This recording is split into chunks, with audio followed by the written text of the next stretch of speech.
Section 4. The Escape from Darkness. The escape from darkness involves two stages. First, the recognition that darkness cannot hide. This step usually entails fear. Second, the recognition that there is nothing you want to hide, even if you could. This step brings escape from fear. When you have become willing to hide nothing, you will not only be willing to enter into communion, but you will also understand peace and joy. Holiness can never really be hidden in darkness, but you can deceive yourself about it. This deception makes you fearful because you realize in your heart that it is a deception, and you exert enormous efforts to establish its reality.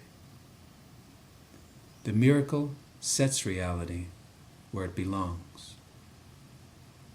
Reality belongs only to spirit, and the miracle acknowledges only the truth. It thus dispels illusions about yourself and puts you in communion with yourself and with God.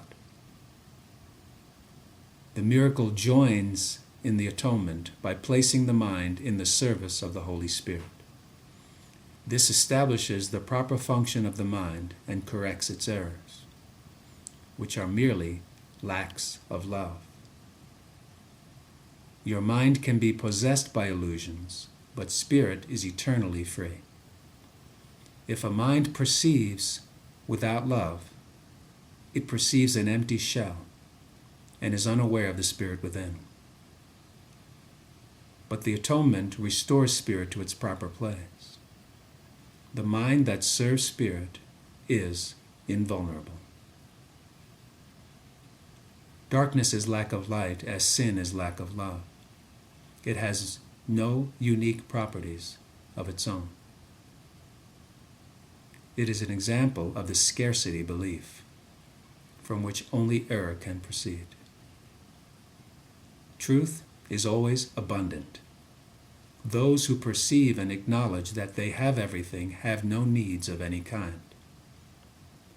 The purpose of the atonement is to restore everything to you, or rather, to restore it to your awareness.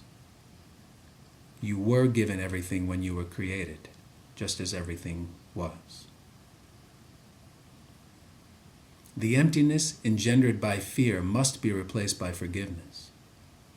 That is what the Bible means by "there is no death," and why I could demonstrate that death does not exist. I came to fulfill the law by reinterpreting it.